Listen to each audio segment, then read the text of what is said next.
Oh, can you unmute? Yeah. That's one. Was it to unmute the screen?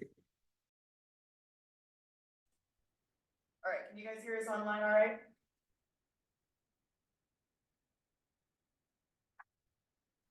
Yes, we can. Thank you. Thank you. Right. So I'll start with the project selection timeline. We're currently at the TTAC and board review of the draft tip.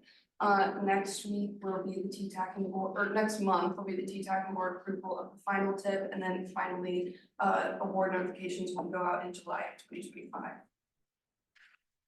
So here are a summary of the project requests that went out with the February TTAC agenda.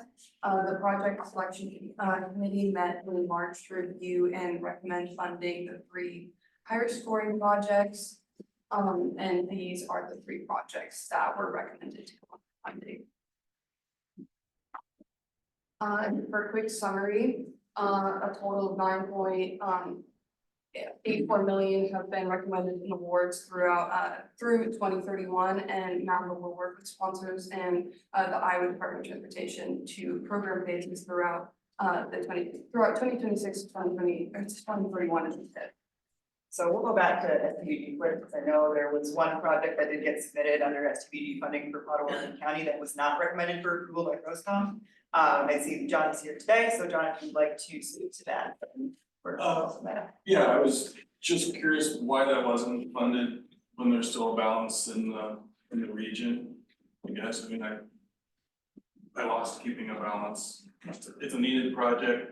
I know there's some questions on flood resiliency, and if you look at the area, we have the Union Pacific and the Pigeon Creek levee on one side protecting Crescent, on the other side it's I-29, I-680, and we're inside the Missouri River levee, so the levee's been breached the 3 times we've been over top there. So the only place I'm putting water is against the railroad tracks, the interstate, or the city of Crescent. So I really didn't think it was a great idea to raise that road any. I've got pictures of what the flooding looks like. You know, it's all over a quarter mile there of 1 to 2 foot water going over the road. So the flood study to do what needs to be done out there is probably bigger than can be done even with the budget we have, I guess. I guess I would like to see that funded. So just for clarification for the group, Potawatomi County did submit those top 2 projects. The Old Mormon Bridge Road project was the bridge project was recommended for approval and award by the project selection committee, whereas the Old Mormon Bridge Road was not. The primary concerns, I believe, Scott, you were at that meeting, I wasn't, the court said that it was mostly a flooding issue and a low traffic volume concern. Is that right? I believe that's right. Yeah. So did you have anything else you wanted to say about what happened or the discussion that took place during that meeting? I mean, I made a motion to approve all 4 projects. It did not pass, but I do think the Old Mormon Bridge Road project ties in really well with the I-680 project, because it's kind of the same corridor in a sense as it leads into Crescent. I think they're all good projects, is what I'm trying to say, but I know the project selection committee approved 3 of the 4, so. Is there, I mean, yes, it might be a low volume roadway for sure. In comparison to everybody here, it doesn't carry a high level for us, but more so those people are in your region. So do we adjust the boundaries so they can be in the RPA, or how are they being represented if they're not big enough to be represented here? Yes. So they're still in the region, you're getting per capita revenues from them. Yeah, I think the primary opponents to this project were Matt Cox and some others from council. Is that right? So yeah, I wasn't too privy to that conversation, of course. We have the recommendation from PROSCOM. Ultimately, the recommendation that goes forward from TTAC doesn't have to be the same. So we'll kind of open that up for discussion amongst the group here to kind of determine that if you would like to make a recommendation that project be funded moving forward, because there is enough funding in the STBG balance to cover the cost of that project. So I guess it's up to this body to determine what recommendation you would like to move forward. Are you asking for recommendation? I'm just opening for discussion. Oh, okay. Further to the group. I mean, once again, I mean, the project selection committee, I made a motion to approve all four. I know there's other members here that are on the project selection committee that can weigh in as well, but.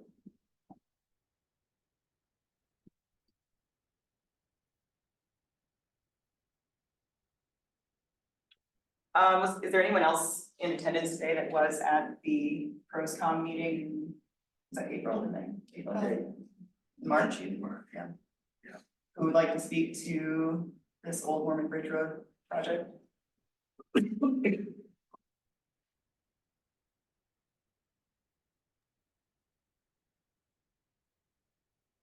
Just so I'm clear, Yeah. they have the excess funding to cover the project. Correct. It's 4 million, you have a difference of 6, so you have 2 extra million in case other projects go over. And that award would likely be higher than 4 million. Usually if it's programmed in an out year, then we add a surplus to that to account for inflation. I think it's 5%. Yeah, for every year out from the first immediate year that it's awarded. So it would be a little over 4 million if it did get awarded. Though I imagine it is still within the amount of funding that we have. So it sounds like it was a majority of PROSCOM voted against the project or Correct. approved it, so I was interested in that part. Yeah. I mean, the only thing, I wasn't at the first meeting, so I figured it was Iowa, I wasn't paying too much. I was uninvited. Better excuse than me, man.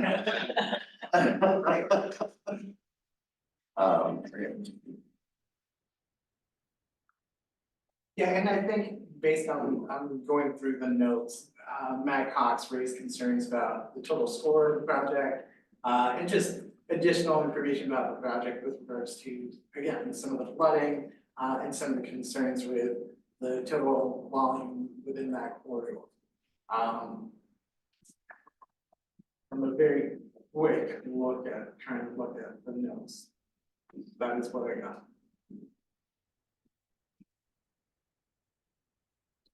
So I think we're hearing that, while within the greater Napa region, it might be still home by Washington County. Just want to expound on some of those. Well, it's also one of the, what? Is that bridge? It's not one of the bridges, that's not one of the bridges that gets flooded out, correct? And my outer is the lights.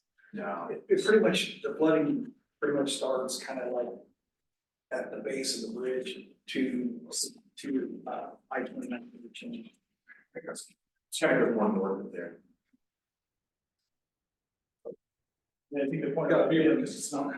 Almost not some big battle. Not a situation plan here. I've got pictures.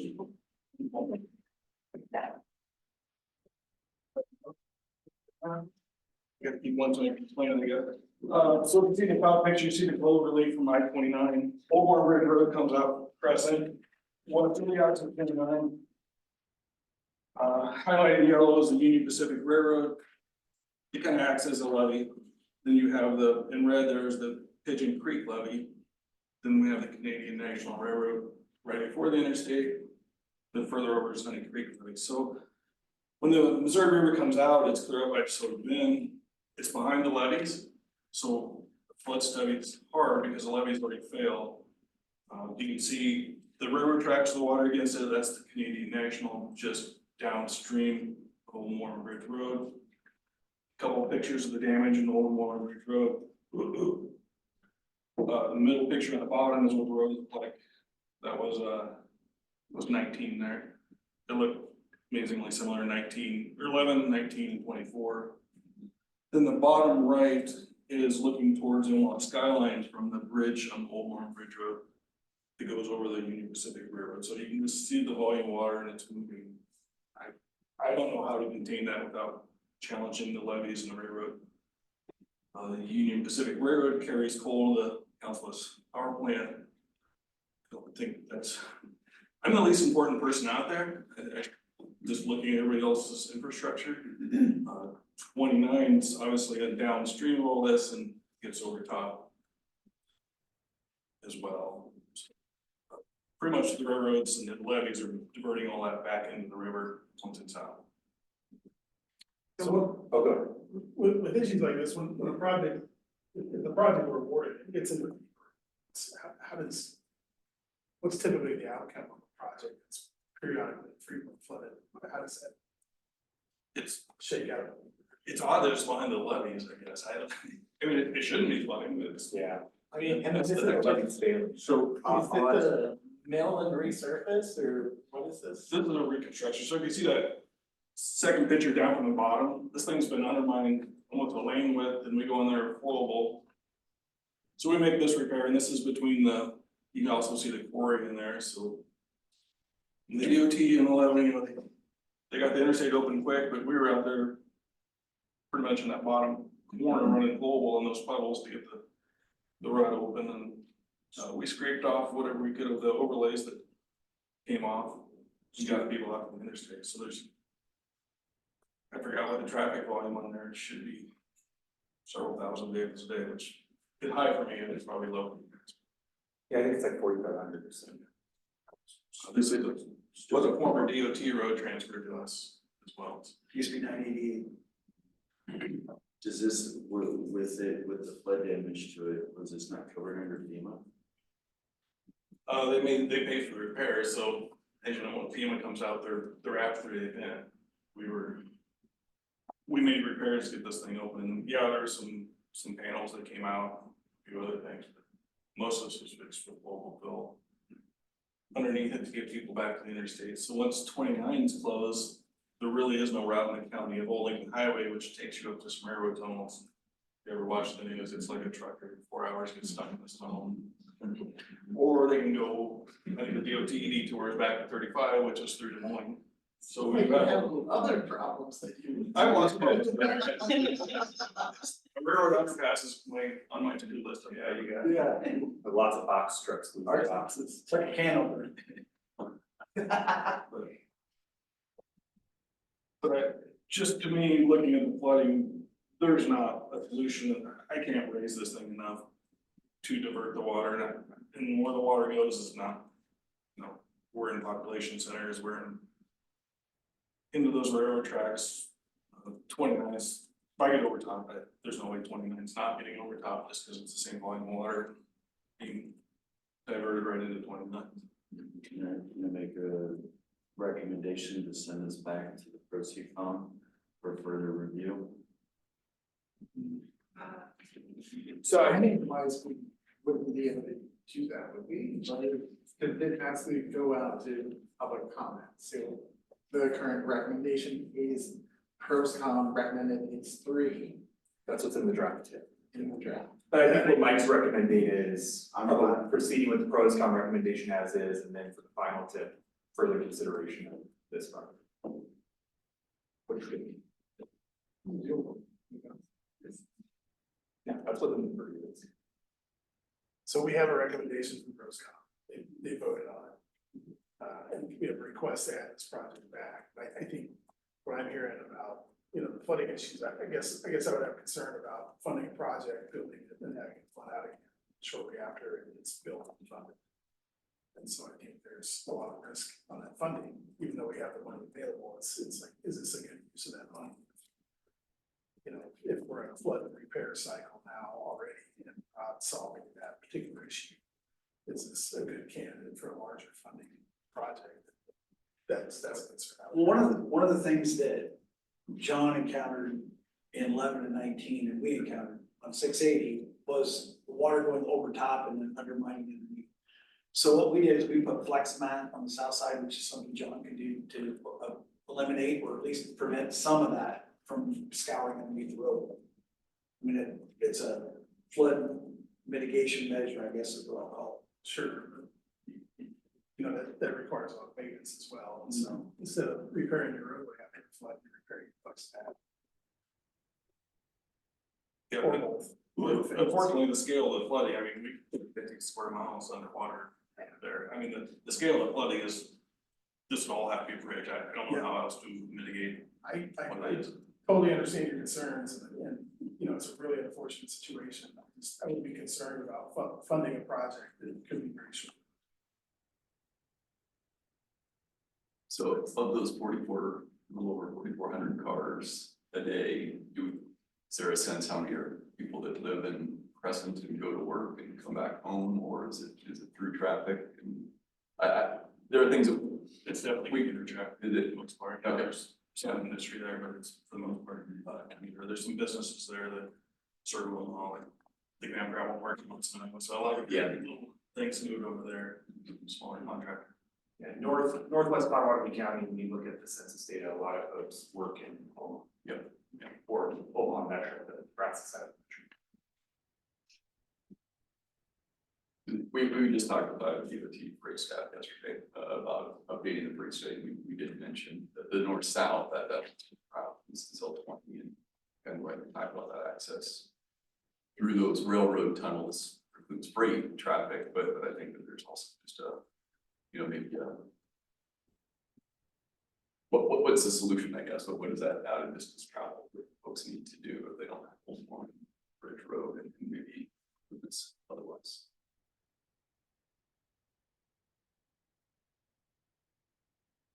So this body's being asked to make an action on pros cons recommendations.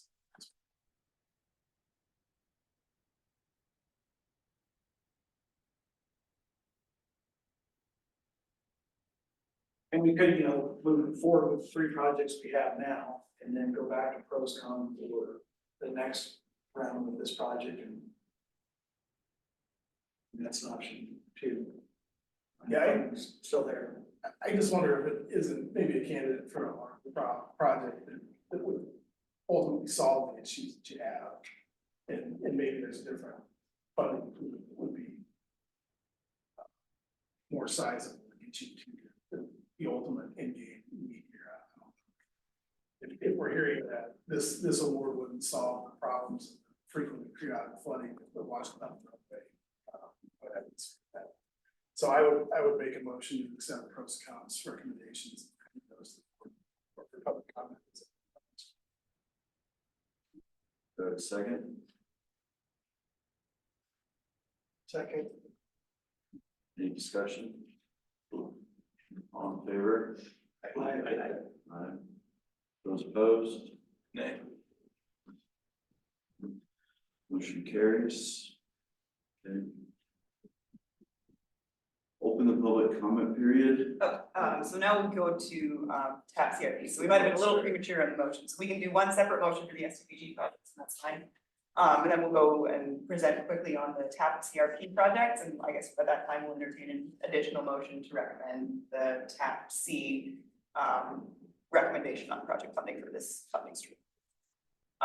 So for TAP and CRP, we did get the following projects requested in our cultural projects this year for Nebraska. There are 7 projects here, for total request. I should make that a different color font, apologies. Total funding request of just about $12 million. You can move the camera over there. And we did have total funding availability of about 18 million. So these are in thousands. All projects were recommended for funding with one exception, and that one exception is the Metro Transit feasibility study up to Blair and Fort Calhoun. The only reason that project was not funded under this funding stream is because MAPA has a different funding stream through CMAQ, so we're going to fund that project directly through our CMAQ program. And the rest of these projects were recommended by TAPC for funding for a total award amount of about $15 million. We go to Iowa. In Iowa, we had 2 projects submitted under the TAP CRP program, totaling about $600,000. Again, we have enough funds to cover both of those projects. So if we can do next slide, please. Then our total recommendation was to fund both, the TAP recommendation was to fund both of those 2 projects. So if we go into our last slide for this one. A quick summary of some of the discussion that was had at the TAPC meeting. There was some concern raised over the longevity of TAP CRP funds moving into a new funding bill. So Iowa DOT did distribute to us funding projections out through 2029 for both TAP and CRP funds. So MAPA's recommendation to the TAP committee was to program projects under the assumption that these formula funding streams are going to continue at the same expected rates. And historically, formula funds have been retained across funding bills. There might be different priorities with this administration that might cause some change to that, but it's all forecasting at this point. We can't say for sure what that's gonna look like. So projects have therefore been programmed under the assumption that TAP and CRP allocations will be retained. Award letters, when they go out for all projects under both STBG and TAP and CRP, do contain language stating that the award is contingent upon funding availability. So we'll just make sure that when those awards go out this year, that language is emphasized due to the volatility in the administration at the moment. And should the funding change before these program projects are let, then TAPC will reconvene to discuss how the program might need to be adapted to make account for those changes. As I mentioned, the Metro Transit Study is going to be funded under CMAQ, so TAPC recommends awarding all projects, all other projects with those totals of about 15.7 mil in Nebraska and 630,000 in Iowa. So do we have any discussion, questions on those projects? Not the map, that fiscal constraints. Go through the fiscal constraint for Iowa and Nebraska here real quick. So first for STBG, we begin fiscal year 2026 with a beginning balance of 16.685 million.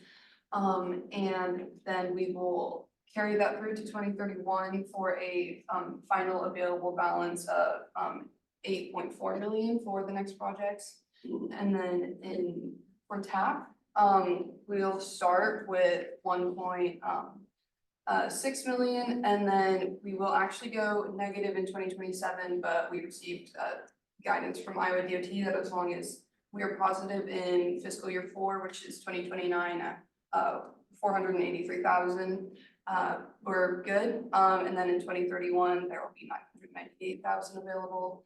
And then finally for CRP, 2026 begins with 615,000, and then in 2031 there will be 1,325,000 available.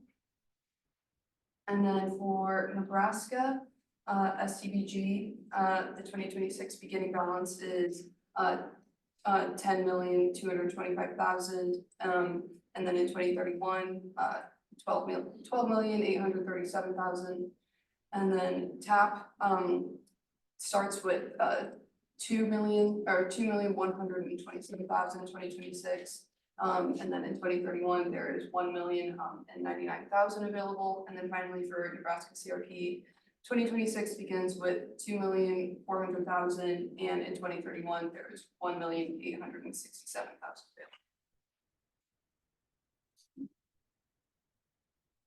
So I guess with that, we would entertain a motion to recommend the NAPA board to approve the new project awards for the draft fiscal 26 TIP.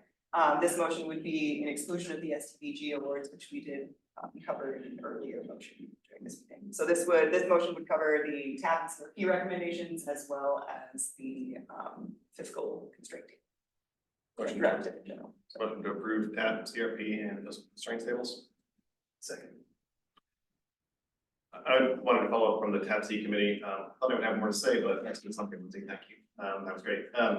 But yeah, just really highlighting that the CRP funding is considered the most vulnerable. And if you look at the fiscal constraint tables, it highlights pretty clearly that there are a couple relatively large projects in out years in the Nebraska CRP program. Sorry, project cost there in 2027, 7 million, and 2031, 6 million. So very large projects that are eligible under each that are currently listed in our CRP. So just making it very clear that we are aware there is potential uncertainty with the funding availability, and we want to make sure that the applicants for the projects that are listed in CRP are clear with that as well. Lindsay highlighted subject to funding availability, but that is a point of uncertainty that the committee decided we do want to recommend projects and assume that the current guidance will continue until we hear different, but it's something we didn't have a better answer for.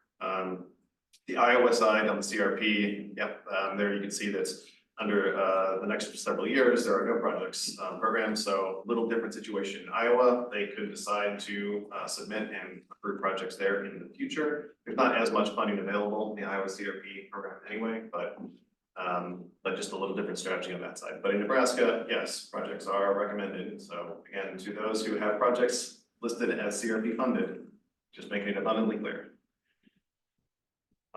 And hopefully eventually we will work through the uncertainty so we can all move long-term projects forward. Yeah, and I would just note, like, currently with the IIJ, the funds authorized through FY 26, not a concern there, but Senate and House are working through transportation reauthorization. And they've just done some initial stakeholder outreach, which we've talked about here at TTAC in the past. And I would say the word that we've heard is most formula programs have a lot of support in Congress. And so we'll just have to see how they play. They always play with numbers, you know, every year, every time they redo this, but we'll see what they do. But those are programs, CRP, I would agree, probably will take some other form if it is. And remind us, TAP is formula. TAP is a set aside of STBG. And STBG is a formula based program. Yeah, but CRP is not. CRP is a set aside of STBG as well. Oh, okay. Yeah, so they're all, it's all big pot of money and then set asides. So we have a motion on the floor from Eric, seconded by Austin. I'll second. And it's all. Second. All right, all in favor, say aye. Aye. All opposed, the same. Okay, motion carries. Okay. Open a public comment period. MAP asks that the recommendation be made to open a 25-day public comment period to draft it. Yeah, so aside from the project work, there's some changes we've made to the text this year. Most of them are with regards to compliance with new executive orders and federal highway administration guidance. Just watching out for certain words that do not align with the executive orders. Draft summary is available online. All we're really doing is motion approve the public comment period.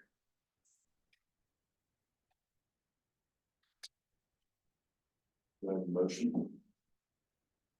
I'll make the motion. Good second. I'll second Okay. All in favor, say aye. All opposed, the same. Okay, motion carries.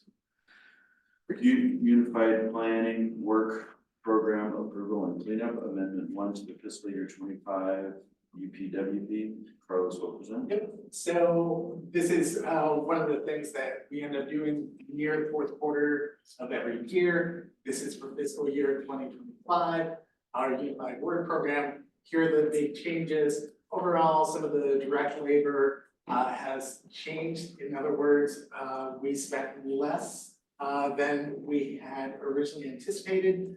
I think the biggest one, and we'll get into this, is the contract and subrecipients. In the start of the year, we usually are very bright-eyed and very optimistic in our approach to trying to approve contracts and subrecipients.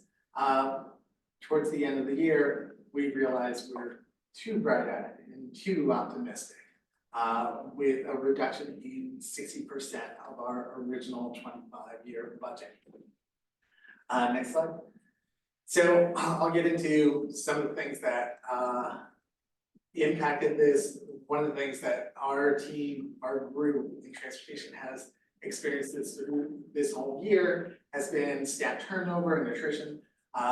It takes several months for our staff to get trained up and be comfortable with some of the work and technical aspects of the work that we're doing. But when you switch over to new staff, it takes a while to get to that point. So that's one of the factors.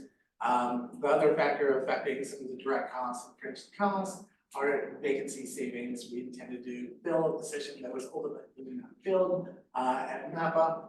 And then overly optimistic on our contracts. I think we, and as we'll see later, we're gonna take a more realistic picture of what we're actually going to contract out, and doing a better job. You know, two of the biggest, impacts to that have really been the 5310 programmatic awards that show up in our budget. We subscribed over 1 million, so it was 1.1 million, worth of projects that ultimately resulted in less than 100,000 of expenditures and contracts. So I think we're overcorrecting or putting too much emphasis on what we think we might get through. But ultimately, how do we be realistic that's just not the timing and how those contracts go do not lend themselves to expedited contract approval. The other one has been, we have been in this limbo area for CMAQ dollars and trying to understand how those dollars impact our contracts here in MAPA. Again, we're taking a more realistic view and working with local partners to remap that and understand that. And last but not least, our staff has been focused on developing an on-call master services contract to help execute some of these contracts that we have pending. So we're working through it. And I think the biggest thing we're requesting this year is to de-obligate 250,000 from our fiscal year 2025 revenues of PL funding to carry over immediately to fiscal year 2026. I think that's the major big impact that we're trying to see. Ultimately, we're seeking a motion to approve this amendment to our 2025 year budget.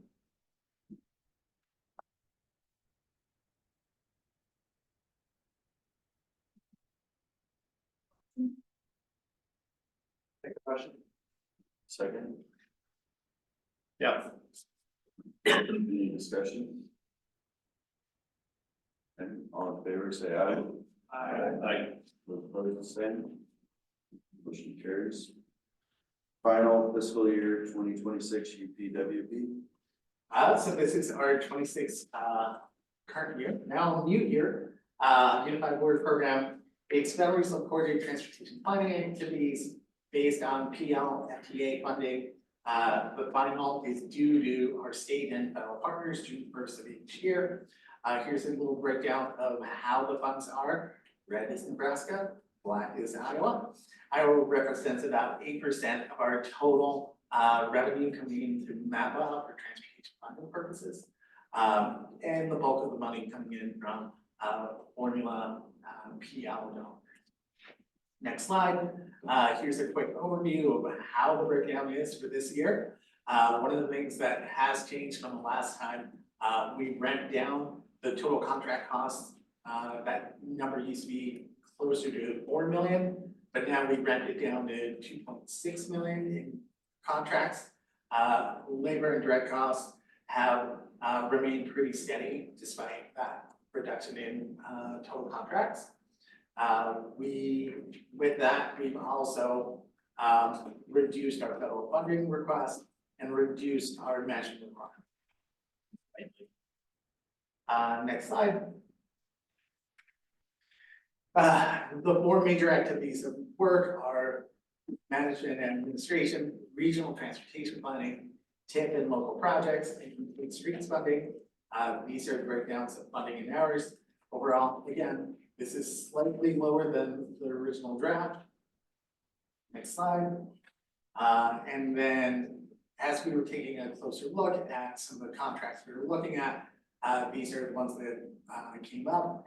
And being more realistic, we, instead of doing over $1 million of 5310, we ramped that down to something a little bit more realistic, where contracts are already in hand and willing to spend.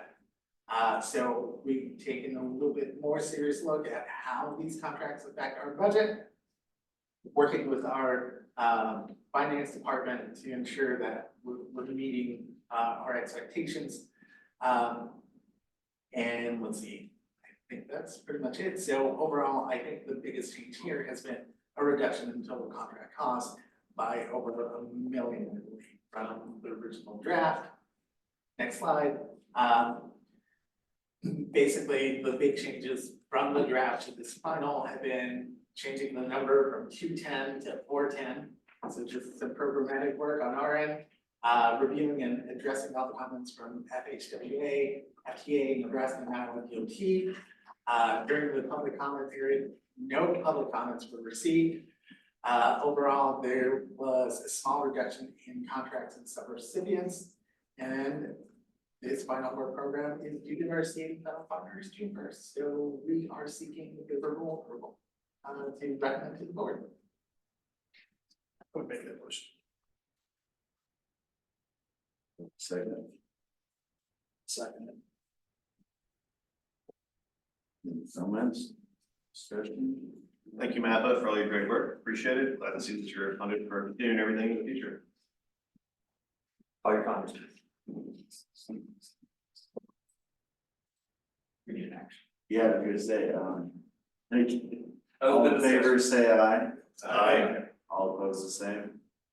Motion carries. Thank you. Critical urban freight corridor designation.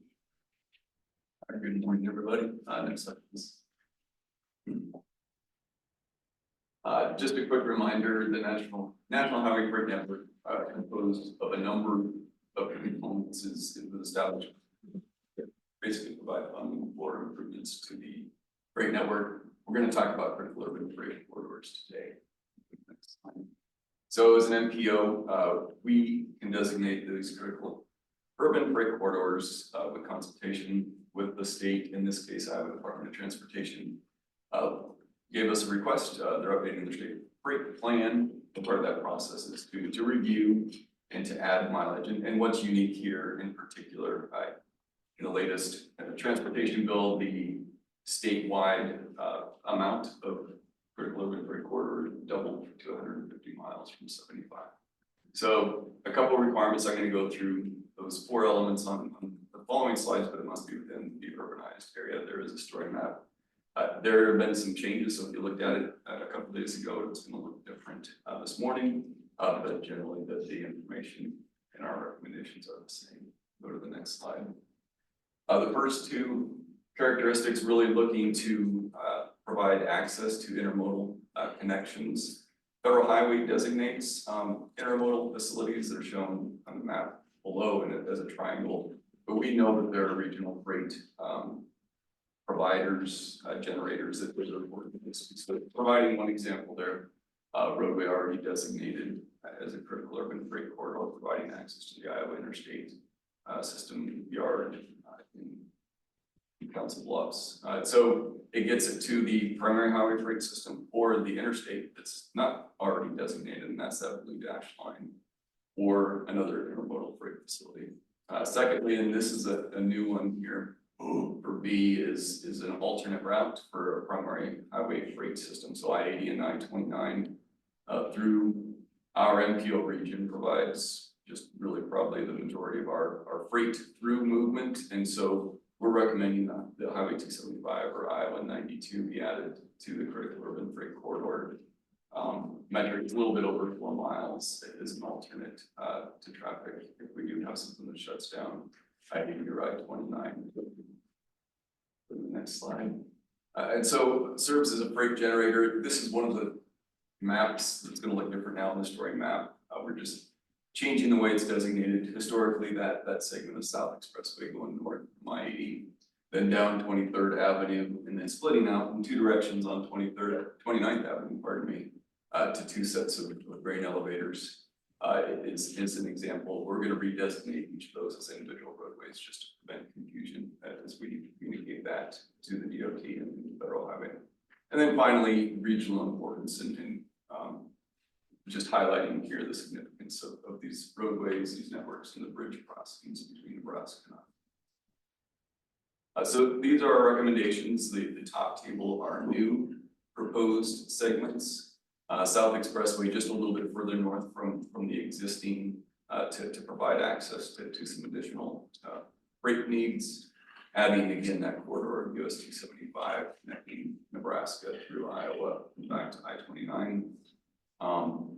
Just a redesignation, acknowledging that we're reaching 1 set of grain elevators is an addition for Iowa DOT, and then South 24th Street the truck volumes that we saw from 2024, we believe warrants an additional segment north-south from 275. So in a nutshell, the longer dashed items are the recommended new proposed critical urban freight corridors, and then those dots are the redesignated, and they're just individual segments. Any questions on recommended designations? Okay, we'll go to the next slide. So this is short term. This was a pretty quick turnaround. The state freight plans, boy, it doesn't feel like I've been here 6 years, but they updated a fairly good clip. And so we've known that. Carlos talked about it. One of those items on our UPWP this year is a regional freight study. We know that is frankly overdue, and we're going to take a harder look. So I did have some questions from members of TTAC about how we really do this. We're interested in giving you as members more information and useful data for planning and just kind of tying together a couple things that we've talked about today. So very excited about that here later this fall. And then Nebraska, we're partnering with Nebraska as well. They're looking to kick off their state freight plan update. So we'll be talking to you more about that as well. Here's the recommended motion from the board to approve the proposed critical urban freight corridors. So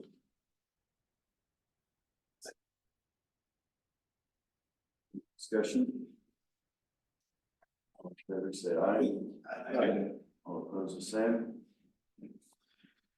Motion carries. Discussion items. Public comment. Members of the public will be offered an opportunity to speak. Anybody in the public? Okay. State and federal policy updates. Sure, so we're reaching the tail end of the state legislative session. We just want to go ahead and move to the next slide. Just some updates here. I don't know, it's probably likely that both legislatures will be closed the next time TTAC meets. So I just want to give kind of a brief update. We'll do a wrap up next month as well. But in Iowa, a lot of the discussion this week is obviously on things like the budget and eminent domain for things like the carbon pipeline. But just kind of an update on some things relevant to MAPA and its planning and transportation in particular. The hands-free bill, that safety bill was passed. I think it was actually the first bill signed into law this session by Governor Reynolds.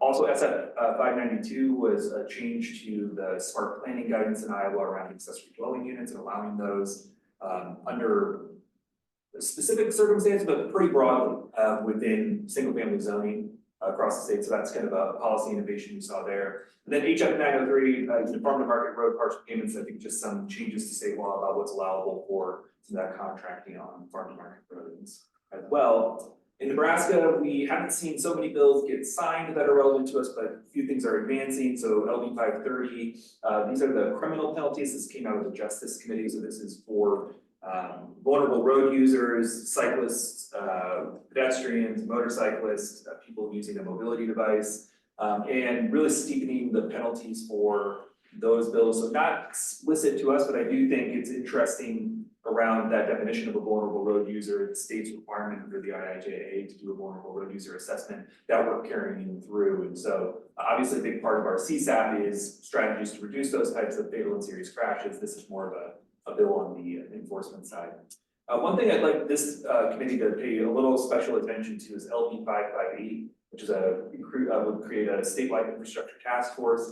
Kind of a strange task force in terms of Nebraska having representatives from the executive branch and the legislative branch, which doesn't happen usually. So I'm not exactly sure where that'll end up. But really to look at funding within the state.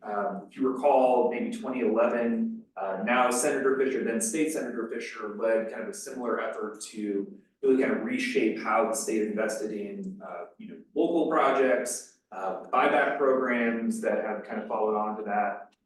And this is really kind of, I think, the spiritual successor of it. I'm looking at federal funding, DOT's investment priorities. You may recall that 2011 effort made asset preservation kind of the central focus of NDOT without specific and additional priorities. So as MAPA's planning through MTIS has evolved, as the state and other things, kind of really just trying to organize ourselves to take advantage of federal funding. We want to make sure that we're taking advantage of that. So as that task force gets named, if it's finally approved, It'd be a good opportunity just to stay engaged with reshaping how the legislature looks at infrastructure investment across the state, both for the DOT's priorities and for local priorities and things that touch state funding in particular. So update there. And then the latest budget proposal, compromise, whatever you want to look at. One program just of note is the Economic Opportunity Program. That was removed from the budget. It had been kind of previously funded around $6 million on an annual basis. This is that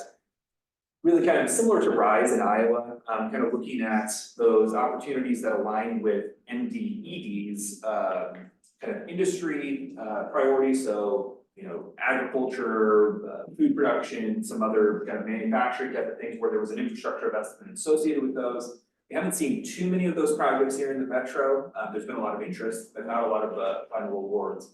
The latest budget compromise kind of closed that deficit. It does remove that program in its current state.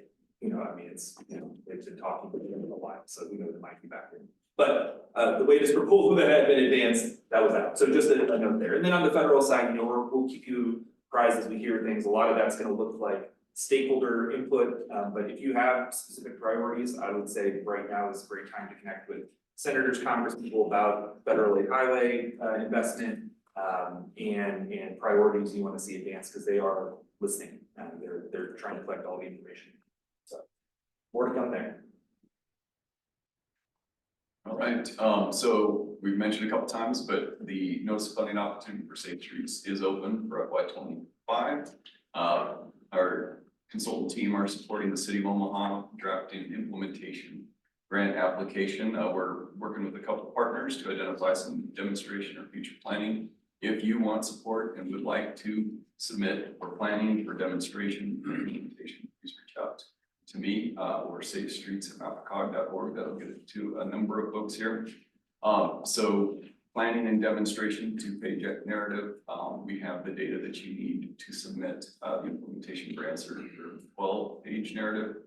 And so we're really focused, we're really excited. Just a couple snapshots of what's up there. I will note that if you would like to use the Safe Streets for All grant program, please get your MOUs through your leadership. And if you need help, we can present.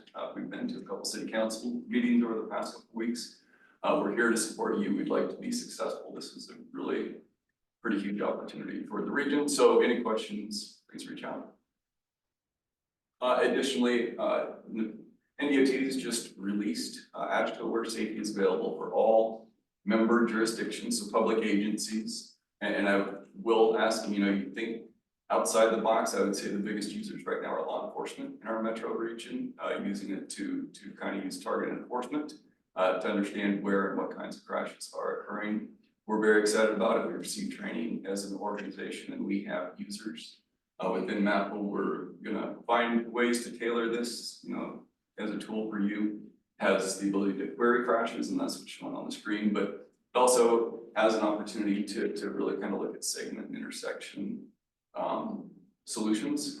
And so we're gonna have to work with the state right now. You know, the tool as developed looks at state-based projects, so there will be some more urban area things that I think we'll identify as we go into the tool and want to help develop projects. But ultimately, as we go through our project selection process updates, this will be a tool that we will use, and we'll be expecting jurisdictions to do their safety analysts work through this tool so that we're consistent. And the benefit is it's going to use all the approved CMFs and safety performance functions and things identified with our data through the state. So it just makes applying for things such as highway safety improvement program funds or other safety projects and funding sources just that much easier. And for MAPA, it makes it consistent. So I think that for those of you that have submitted projects in the past, this has always kind of been a challenge to describe how your project promotes or improves safety, and this will just standardize. So you can send an email with your request, email address below. If you have any additional questions, please reach out. We'll be having we'll work with NDOT to let you know of upcoming trainings so that you're aware of opportunities. But any interest you have, we would like to find out how you want to use it and how you promote that, because it's really a pretty powerful tool.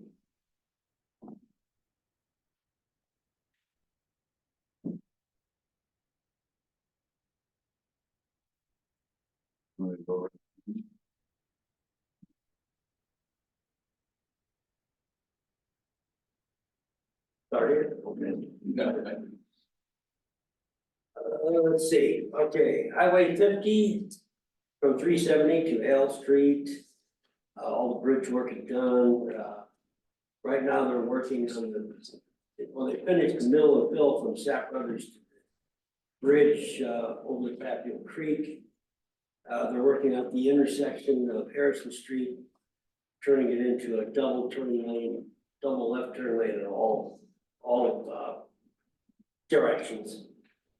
Dodge Street, 192nd. We're shooting for an August completion there. We've got the divergent diamond set up, but it's just a single lane in each direction. As they're finishing off the edges, taking out the temporary pavement, putting back curb and gutter that belongs there. So that's moving along. Dodge Street, Skyline to 168th. We're looking for May completion of all that work. Right now, they're working on the 180th Street bridge. And they're doing the same thing they did down on 168th. Replacing some worn out pavement approaches.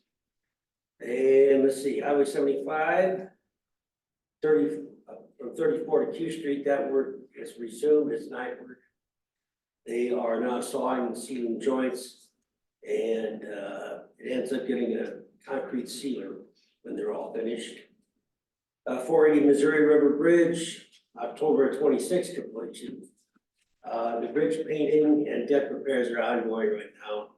They've got the traffic eastbound or westbound down to one lane, and you can't get off on Dodge Street. You have to go up to 14th, yeah. And the 12th Street Bridge, it should be done in December there, but right now we've got the exit closed. And we'll reopen it, see when they think. Mid-June before the series starts. I guess they had some conflict with the railroad underneath there. Let's see, the westbound CD Road from 680 to Q Street, they're done with that. They finished up the striping, we're out of there. On 680, we're putting in new high mast towers. There will be at 100, I-80 and L, 680 in Pacific, 680 in Fort, 680 and 133, and they stuck one in at 480 and 30th Street.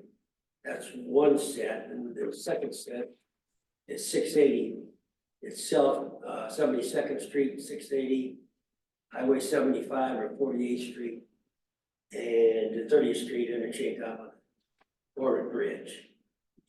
Yeah, I-80 westbound, Q to Giles, underway, adding a lane from Q to Giles and widening the bridge by the airport there. And westbound traffic, I'm sure you know, is reduced to 2 lanes. And they're also painting the Harrison Street Bridge over 80 while they're got it closed off. And then the continuation of that job is 80 westbound off ramp to 50th, Highway 50. They're adding a lane there, westbound traffic reduced to 2 lanes. And eastbound traffic is reduced to 2 lanes while they're working on the bridge over Giles. And then another one a little farther out west, 275 from Nebraska 64 to Dodge Street. That's pavement repair and joint crack sealing. And we're gonna repair the high friction surface on the viaduct by Waterloo. I'm sure you know, kind of coming along. And well, we got one down there at Highway 50 and Highway 31, just on this side of the Platte River. We're widening that little intersection. Give them a turn lane to turn onto 31. And then Dodge Street, 156th to 132nd, that's started up.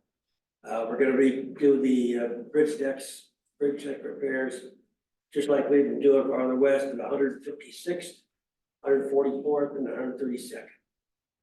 And yeah, And right now they're working on the 144th, the street bridge.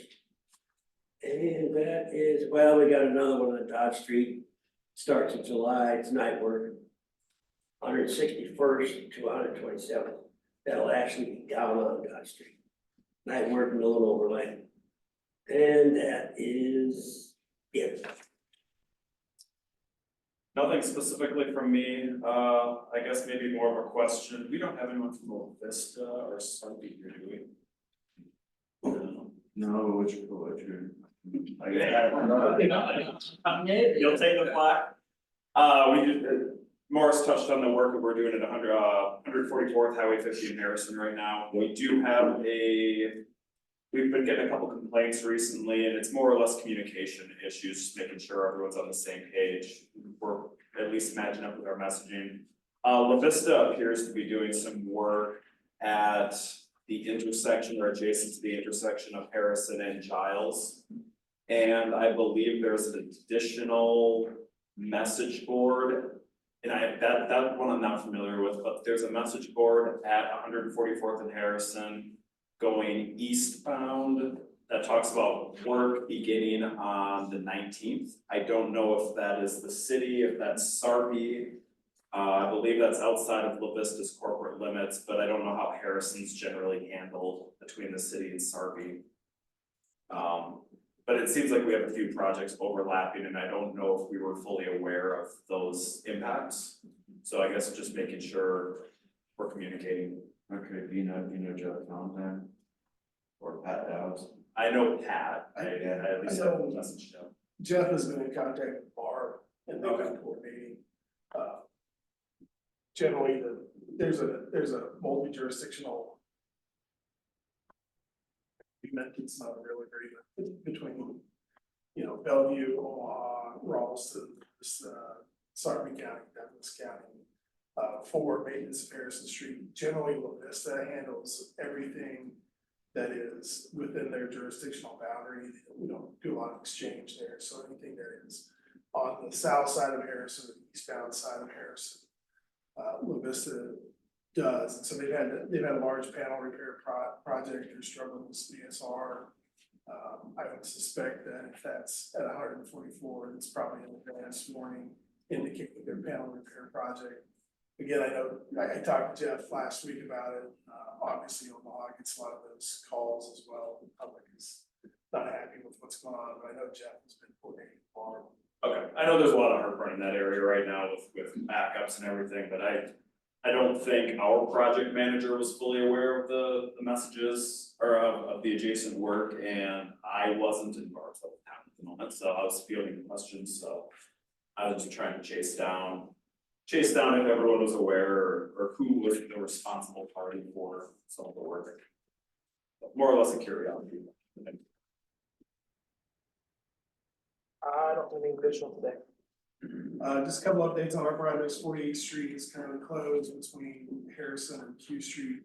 Ongoing work for our upgrade project, reconstruction project, and that core work. I hate talking about bridges in this meeting. 72nd Street Bridge is supposed to be partially open by Memorial Day. That would be great. Don't call me a liar. Why don't you me, man? I don't use that road. I know better. I live in Boston. Jeez. That's my work. 250 Cumberland, our roundabout project is still on track there. We've got some paving that's about to begin, or it should begin. The streetcar bridges, the Hardy Street Bridge is currently out, is on track to be finished by December 1st. Hawkins is doing a bang up job there. The overall streetcar project, we're finalizing negotiations with Kiewit as our CMAR contractor for that project. We have a utilities package that's separate from that. It's going into Blackstone currently. It's at Midtown Crossing on Farnham. We've got a bid package coming out for Utilities East project, which would be Farnham and Hardy, east of 480. That project is set to kick off later this year. One project update that will probably come before this board at some point in time is we received an award last year for some lane configurations, multimodal and safety project on Center Street. Lindsay, I know you were kind of involved in that because of the upcoming project with I-80. We have decided to push that project back because we expect overflow traffic from I-80 will probably want to use Center Street, particularly through and so we are planning to delay that project. We'll get a request in the past. With that, we are just in general having a lot of public issues with safety projects, particularly roundabouts. We have one project that's pending that will likely not happen at this point. Just because of some public opposition to the project, so I guess that would make an appeal to the safety-minded folks in this room, this audience, when Omaha has safety projects, important projects like the roundabout intersections that we can potentially get some support, some counter arguments to the public opposition you tend to give us. Do you guys have a video in Nebraska that demonstrates how that? We do, we actually, you know, that's a good question. We actually have a really cool video that we paid that to produce. There was a guy that did this video on YouTube called Tiny Intersections, and it's a real cinematic view of just intersections. We saw that and we said, hey, can you come produce a video for us of roundabout flow? And he did. It's pretty cool. It's out on our Vision Zero website, Public Works website. But yeah, we've got all kinds of information. We use those too for the public information meetings, just so people can get a feel for what they are. We're proposing to in our district this year, and I know there's gonna be opposition to it. I think Lincoln's probably a good example of, because you go, I want to say 15 years ago, when they started their roundabout stuff, they had major opposition, and it took probably about 10 years before people started buying off and getting to understand how they work, the less severity of the accidents. And now they're pushing for more roundabouts, the public is there. So I think, you know, as much as we can push on our end for them, you know, it's a matter of patience in the sense of putting in where we can get them to understand and go from there. I mean, I've got one area where, you know, they're screaming for a traffic signal, and I'm like, hey, you know, it's really not warranted, but I get a roundabout, and they're like, no, we don't want a roundabout. It's like, well, you're screaming about traffic and this will help. No, we don't want a roundabout. So yeah, okay, well, I explains it is. Yeah, one of the larger issues that we tend to face, and obviously looking at the city of Omaha geographically, we're a quarter century from being built out, essentially. So our capital program is somewhat shifting. We still have some arterial projects left to do, but we have more of a future focus on more of an internal safety program that is more upgrades. So we're working in environments that are built residential areas. And so the bigger challenge that we're having, I think more so than a general opposition to roundabouts, is, you know, when we need to acquire right of way, and oftentimes it's not even taking land, it's construction business. Where people are opposed to that, and it's the construction itself. You know, for instance, the project that's currently in question, the larger concerns of the neighborhood are, I'm concerned about, you know, the construction period where there's going to be cross traffic, detour traffic, dual traffic that's impacted. So it's these areas that are established neighborhoods where we're seeing some safety issues. From a political standpoint, there hasn't been the will of a lot of elected officials to say, no, this is a long-term benefit of our community, and those benefits outweigh some short-term inconvenience. So having a voice of, hey, you know, safety is an important thing, and we need to make sure that it gets addressed is, I guess, what I'm asking for. Some awareness and potential advocacy there. I guess I'll offer what the action plan clearly identified is, if you get in a crash in the signalized intersection, it's usually oftentimes more likely to result in fatal or serious injury. So, I mean, I know people don't like numbers and stark numbers. I usually can't even get to those numbers. I know.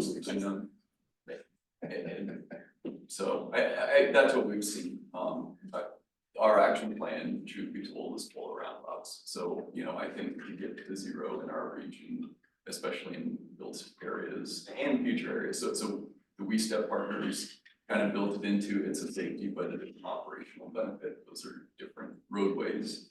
And another thing they talked about was just sheer cost. I mean, they're not operating and maintaining a signalized intersection. You're not sending law enforcement there when power lines go down. So it still operates even when you don't have power. But those are hard arguments to make. I understand when you're talking about disruption to a community. Yeah, and just an interesting recent example. To me, the dumb nature of the conversations we had a committee meeting recently where, you know, the first item on the agenda was Vision Zero. What are you doing? We gotta do more for safety. Public Works, you need to really drive the safety issue home. And 3 points down on the agenda was why we put in all these rounds. Like, are you looking for someone to dress up like a high school kid and say, hey, kids, I like roundabouts too? Is that kind of like a professional set of speakers to come out and support these things? Or is it more education and on the ground, knocking on doors with some advocates talking about some safety? I mean, yes, Like, what are these these issues of, you know, right of way, No one likes it. construction in established neighborhoods. These tend to be, I don't know. Do you feel like that's an accurate? It's my project. Yeah, I just think in East Omaha, we have all these access points through neighborhoods, so there's a lot more cut through traffic during construction, and that's what people get upset about. When you're doing the major arterials, we've already kind of consolidated access to 160 East Street, but I mean, you can cut through neighborhoods really easily, and I almost feel like we need more support from the police department on enforcement during these construction projects in East Omaha where we have those cut through issues, because we saw the same thing on Grover Street. There was no roundabouts, but I mean, people were just flying through these residential streets.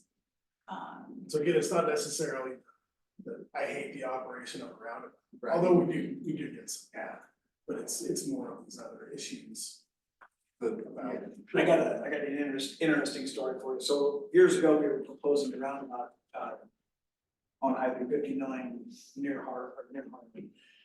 And the city administrator at the time says, you can't expect these people to drive roundabout. I said, well, what's your downtown? It's a series of one-way streets around your courthouse. It's the same damn thing. It's just a bigger footprint.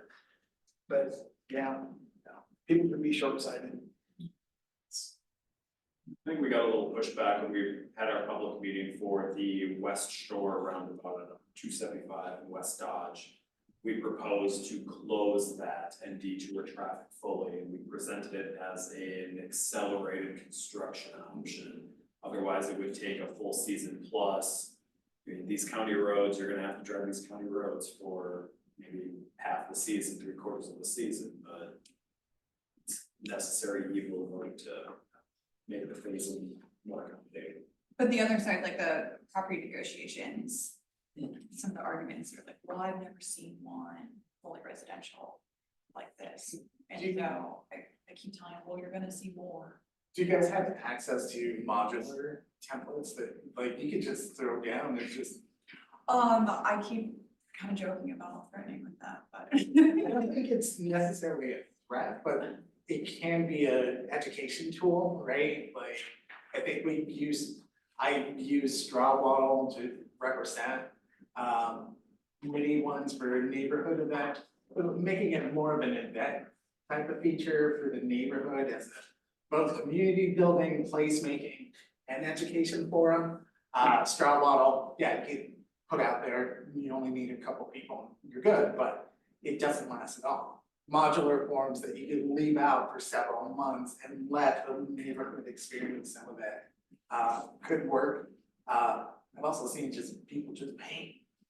And we do have some modular projects that are coming, you know, 32nd Avenue, for example, we have a pending modular roundabout construction there. I think I am very interested in helping to pursue this, so we're happy to talk more and how we could help as a region, because this is a common complaint that keeps cropping up, whether you're in Gretna, Papillion, or City of Omaha. We're facing some more similar issues with regard to cut throughs, with regard to neighborhood groups saying no more roundabouts. And just the sheer cost of trying to do signal maintenance. I think we don't have enough staff to be able to go out and do all the signal maintenance on all the signals that we might need, and roundabouts offer a simpler solution that just takes a little to get used to. Perfect opportunity for planning and demonstration, right? And we do plan to add some money to our Safe Streets for All, or some large roundabouts. Again, you know, if one of the larger issues is, you know, I don't want the construction period of roundabout. A modular roundabout does not have a stem street channel. It doesn't address that issue because obviously it goes in a couple of days. It's fairly, so we'll keep pushing, we're gonna keep working it, but, we've had some challenges. Sounds like there's one specific location, you tell us where that location was, they have pushed back. It's, Elmer. Apparently that takes a black X.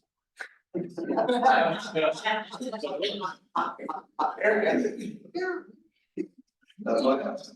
In your neighborhood in mine, Eric.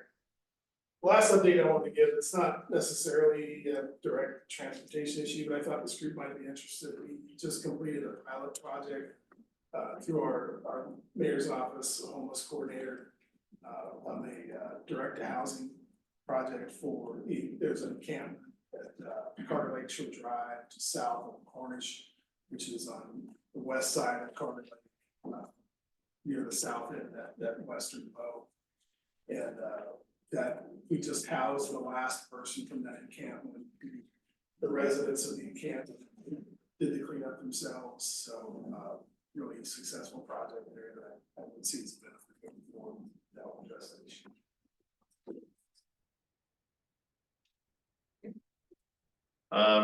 Beltline 3A and Gerard Street continue.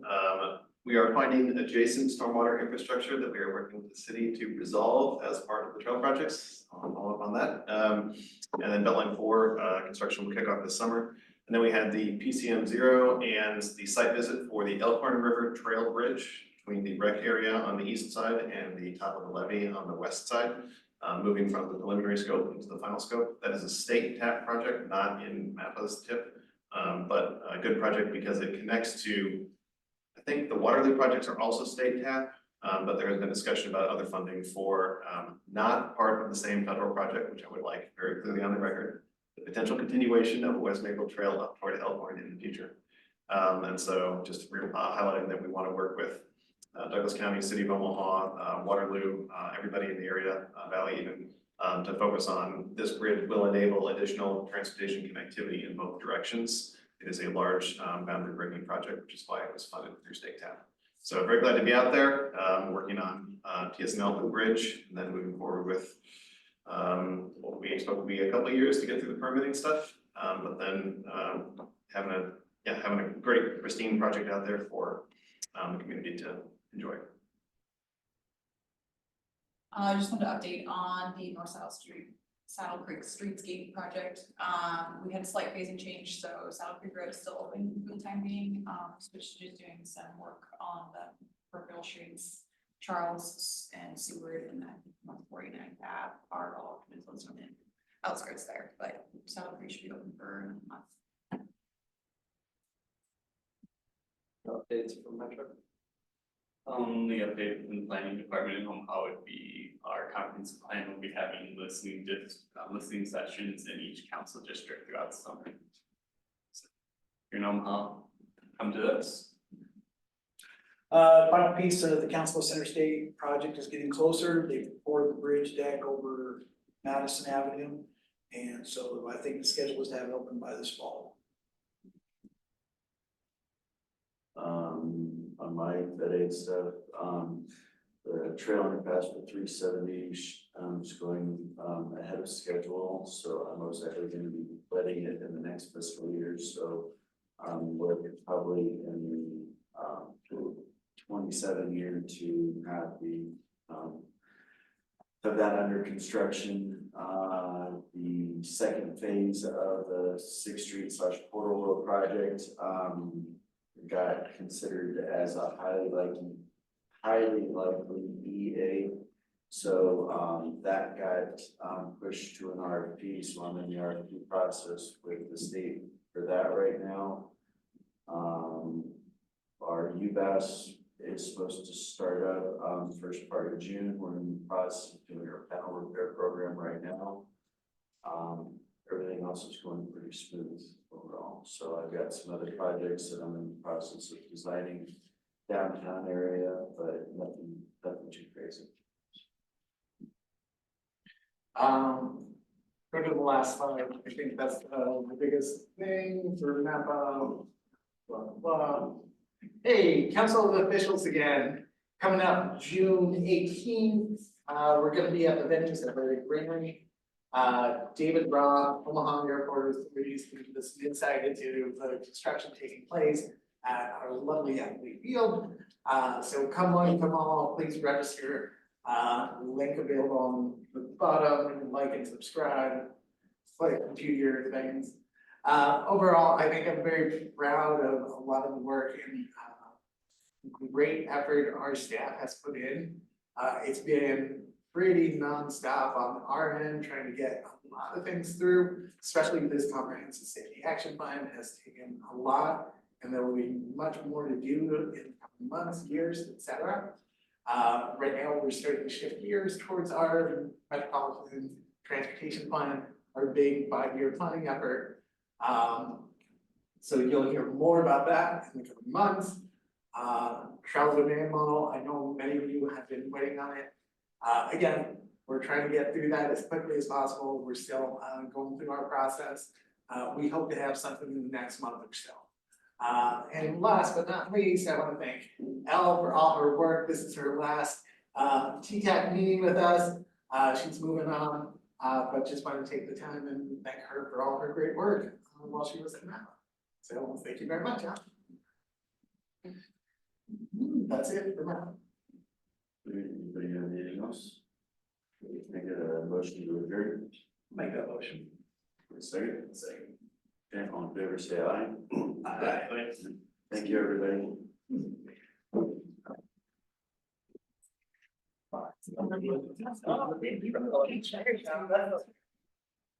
Right now, it's absolutely.